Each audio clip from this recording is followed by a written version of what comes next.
Hello everyone, welcome to my YouTube channel. I am Khushi, a fresher at IIT Patna, and this is my hostel room. First of all, thank you so much for the immense love you provided on my first ever YouTube video. So again, I am here to help you out and answer your all doubts and queries. So let's get started.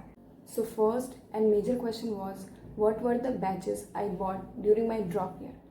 As I told in my previous video that I will only prefer online coaching because in online coaching सब लोग basic से लेके advance तक सब कुछ पढ़ाते हैं, कुछ भी मिस नहीं करते हैं। इवन कुछ चीज़ें तो शायद जो सिलेबस में नहीं है वो भी पढ़ाते हैं। बट ऑफलाइन में मुझे ऐसा नहीं लगता था। ऑफलाइन में ऐसा लगता था कोई भी चीज़ कहीं से भी शुरू हो जाती है और वो लोग सेग्रीगेट नहीं करते कि क्या मेन स्पेसिफिक है या क्या बहुत ज़्यादा एडवांस स्पेसिफिक है। इसीलिए I preferred online coaching. So specifically for maths and chemistry मैंने वोरा क्लासेस लिया था बिकॉज ड्रॉप लेने से पहले मैंने यूट्यूब पे उनके काफ़ी वीडियोस देखे थे और मुझे समझ में भी आ रहा था इसीलिए। और मैंने फ़िज़िक्स का नहीं देखा था। So for physics I preferred Eduniti because मैंने एडुनीति का यूट्यूब पे रिवीजन प्लेलिस्ट और PYQ सेशंस देख रखे थे तो वो मुझे काफ़ी अच्छा लगा था और मुझे समझ में भी आ रहा था। So for maths and chemistry I had purchased Vora classes rebounce batch and for physics I preferred Eduniti. Also comment section में काफ़ी लोग मुझे दूसरे कोचिंग के दूसरे बैचेस के बारे में पूछ रहे थे। So honestly speaking I really do not know, मैंने उन सबको कभी प्रिफर नहीं किया है या कभी उनका कोई भी वीडियो नहीं देखा है। So I really can't help over that, I am sorry. And now here comes the second major question, how did I complete my syllabus in just 4 months? So the answer for this is in the description box.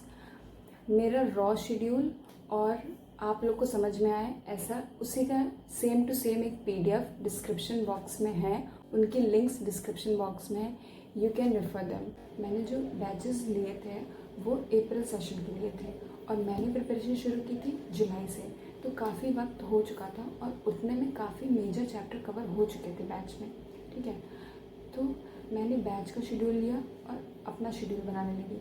तो मैंने जो मेरे week chapters है, मेरा सब कुछ week नहीं, तो मेरे वीक चैप्टर्स थे वो मैंने बैच के साथ ही शेड्यूल कर दिया और जो मेरे स्ट्रॉन्ग और मीडियम चैप्टर्स थे वो मैं अपने आप से ही करने लगी, चाहे मैं उन्हें पहले कर लूँ या बाद में कर लूँ।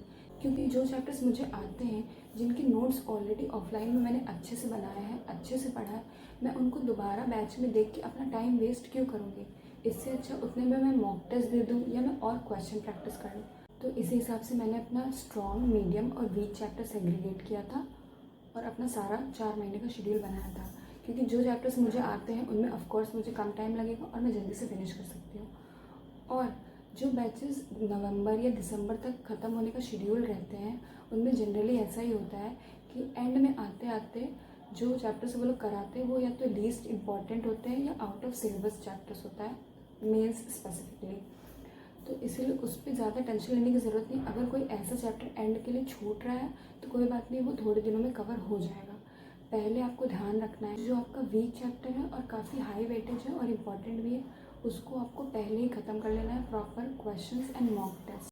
और स्ट्रॉन्ग और मीडियम तो आप खुद से भी कर सकते हो, उसमें ज़रूरी नहीं है आपको बैचेस का वीडियो देखने के लिए, क्योंकि ऑब्वियसली वो आपका स्ट्रॉन्ग। एंड सेकेंडली बैचेस मैंने इसलिए भी प्रेफर किया था क्योंकि मुझे थोड़े एक्स्ट्रा क्वेश्चंस प्रैक्टिस के लिए चाहिए थे अदर देन PYQ। और यहीं पर मैं एक और कमेंट सेक्शन का डाउट क्लियर करना चाहूँगी कि ड्रॉप लेने से पहले मैंने जनवरी में 71 से अप्रैल में 94 कैसे किया। वो ऐसे किया क्योंकि बीच में पड़े थे बोर्ड एग्ज़ाम और बोर्ड एग्ज़ाम में आते हैं डेरिवेशंस या बेसिक से एक्सप्लेनेशन पूछते हैं।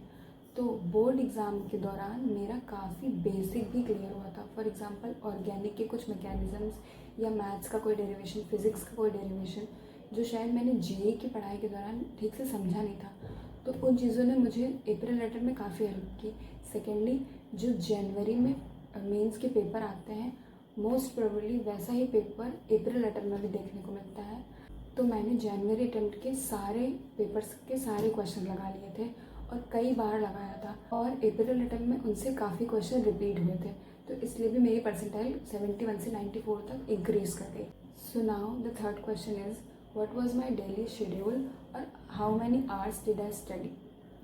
सो फर्स्ट ऑफ ऑल मैं ऐसे आवर्स का देख के नहीं पढ़ती थी, मैं सोने से एक रात पहले ही अपने नेक्स्ट डे का सारा टास्क लिख लेती थी और मेरा यही कोशिश रहता था कि दिन कंप्लीट होने से पहले मेरा उसमें से 90 या 80% तो कंप्लीट हो ही जाए, क्योंकि जब टास्क कंप्लीट होता है और फिर टिक लगा रहता है ना, तो आपको अगले दिन के लिए बहुत मोटिवेशन मिलती है।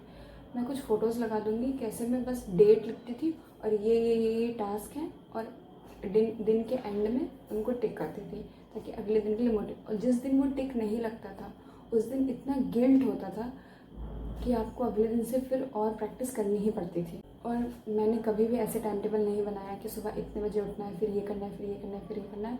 मैं हमेशा, क्योंकि मैं वैसे कभी फॉलो नहीं कर सकती थी, to be very very honest. और मैं अर्ली राइज़र भी नहीं हूँ, तो जनरली यूट्यूब वगैरह पे जो भी टाइम टेबल मिलता है वो ऐसा ही होता है कि सुबह जल्दी उठो, रात में जल्दी सो जाओ वगैरह वगैरह। बट मैं ऐसी नहीं थी, मैं नाइट आउल हूँ और मैं हमेशा देर रात तक के पढ़ती थी। ऑल माई मोटिव इज़ कि पढ़ना है, चाहे आप सुबह पढ़ो या रात को पढ़ो, और दिन का सारा टास्क कंप्लीट करके पढ़ो। अगर आपका सारे टास्क 8 घंटे में हो रहे हैं तो 8 घंटा दो, अगर आपके टास्क 12 घंटे में हो रहे हैं तो 12 घंटे दो। पर आपको जितने टास्क आपने असाइन किए हैं, और एक लिमिटेड टास्क ही असाइन करना है, ये नहीं कि बहुत ज़्यादा दे दे और उसके बाद कंप्लीट ना होने पे गिल्ट में है, ऐसा नहीं करना। जितना आपको लगता है कि आपसे हो पाएगा, हाँ, उससे 1-2 टास्क ज़्यादा दे दो, ताकि अगले दिन से आप थोड़ा और एक्स्ट्रा कर पाओ। बट ज़्यादा ओवरलोड नहीं करना है और अच्छे से पढ़ना है। हफ्ते में 6 दिन पढ़ना है, 7वें दिन मॉक टेस्ट देना है और रेस्ट करना है। That's it. So guys, that is it for now, because video काफ़ी लंबी हो जाएगी अगर मैं और क्वेश्चन के आंसर देने लगी तो।